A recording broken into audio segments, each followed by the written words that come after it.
तुम्हें पता है घर पर सब कितने परेशान हैं। पापा कितने परेशान।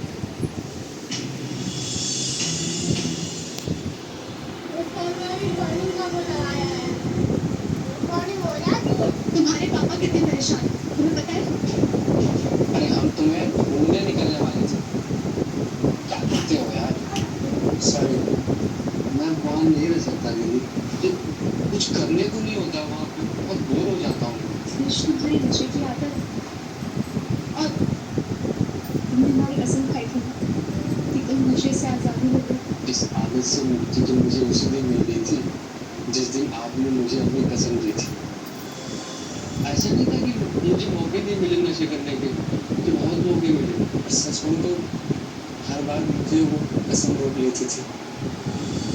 पता है दीदी, नशे से लड़ने की हिम्मत मुझे उस दिन आ गई जिस दिन आपकी जान बचाने के लिए मुंबई से लड़ा। उस दिन से मुझे डरने लगता दीदी, मैंने नशा छोड़ दिया कसम से। अब मुझे उस नशा मुक्त दिन में रहने की जरूरत नहीं है। मैं आपके लिए कुछ भी कर सकता हूँ।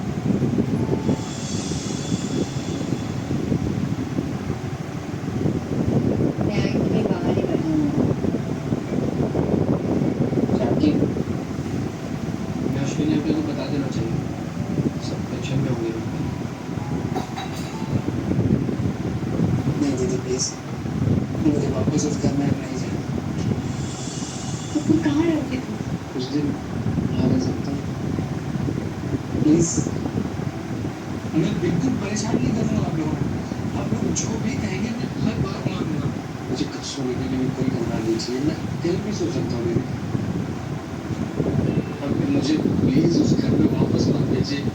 सच कहूँ तो उस घर के माहौल के कारण ही मेरा नशा करने का मन करता था।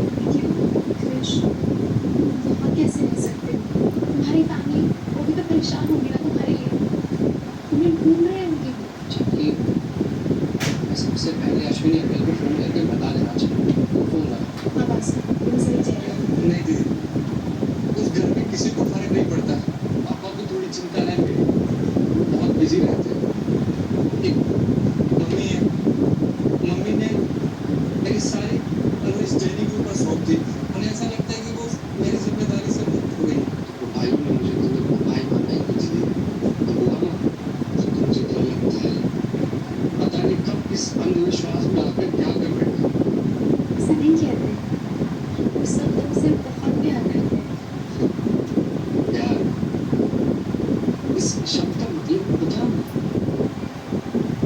उस घर से ज्यादा प्यार मुझे आप लोगों ने दिया था। 10 मिनट मधु आंटी के पास बैठकर जो मुझे अपनापन लगा था, वहाँ मुझे खरोच देने को मिला। देखा, हमने कहा था ना।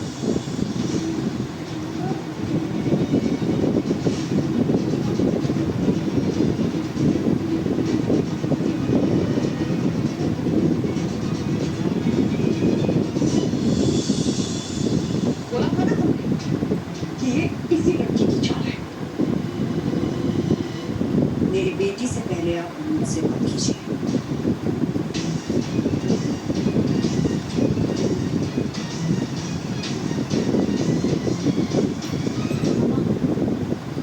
कोई बात नहीं, हम संभाल लेंगे। तो ये था तुम्हारा सारा षड्यंत्र, कृष को उसके परिवार से बहला फुसला के दूर करने का। हाँ? तुमने सोचा कि प्रसाद खानदान का एक बेटा तो पहले ही मेरे चंगुल में फंस चुका है, तो हम अर्जुन को जेल से छुड़वाकर एक और रिकॉर्ड कर देते हैं क्यों। अरे हम पूछते हैं कि क्या चाहते हो तुम्हें मिल क्या जाएगा एक बेटे को उसके परिवार से, उसके माँ बाप से दूर करके। बोलो विवेका, आप ये सवाल खुद से पूछिए, हमें क्या मिलेगा कृष को हम सबसे अलग करके। हमें तो आपके घर पर पता चला था कि कृष नशा के केंद्र से भाग गया। झूठ मत बोलो, हम तुम्हारे जैसे लोगों को बहुत अच्छे से जानते हैं। बस करिए कोलिका जी, उस दिन तो आप पुरानी बातें भूलने की बात कर रही थी, आज फिर से दोहरा पड़ गया आपको। मुझे तो तभी समझ जाना चाहिए था कि क्रिकेट पर कभी भरोसा नहीं करना चाहिए। क्रिकेट हम नहीं, तुम्हारी ये बेटी है मधु, जो एक दिन पुलिस के साथ आकर हमारे बेटे को अरेस्ट कराती है और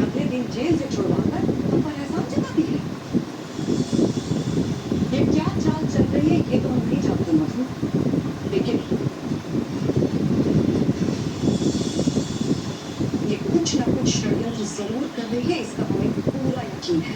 रब तक परिवार की दहलीज पर खड़ी है आप। चाल और षड्यंत्र जैसे शब्दों का हमारे परिवार से कोई लेना देना नहीं है। हाँ, हाँ हो सकता है। आप लोगों के यहाँ इन शब्दों का इस्तेमाल आम हो सकता है, हमारे यहाँ नहीं।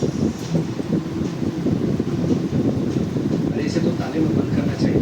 वो भी बात बिना झगड़े नहीं कर सकते क्या? चलो तुम मेरे साथ मत करो। छोड़ो मैं बात कर रहा है ना। मासूम कर लेगा ठंडे दिमाग से बात कर। चलो मेरे साथ। लेकर छोड़िए हमें, हम कर रहे हैं ना बात। मैंने कहा ना, चलो यहाँ से। चलने के लिए मेरी माँ मेरा कुछ कहने के बाद चाहिए, मैं बात करता हूँ। लीजिए।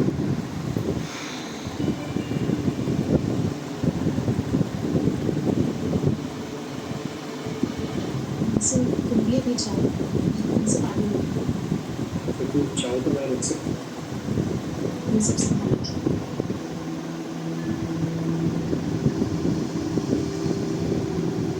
कृष, बेटा हम तुझे घर ले जाने हैं। चलो अब घर चलते हैं। हाँ, अब तुम्हें उस बिहार में जाने की कोई जरूरत नहीं है। चलो। सॉरी मम्मा, मैं आपको उस घर में नहीं रहूँगा।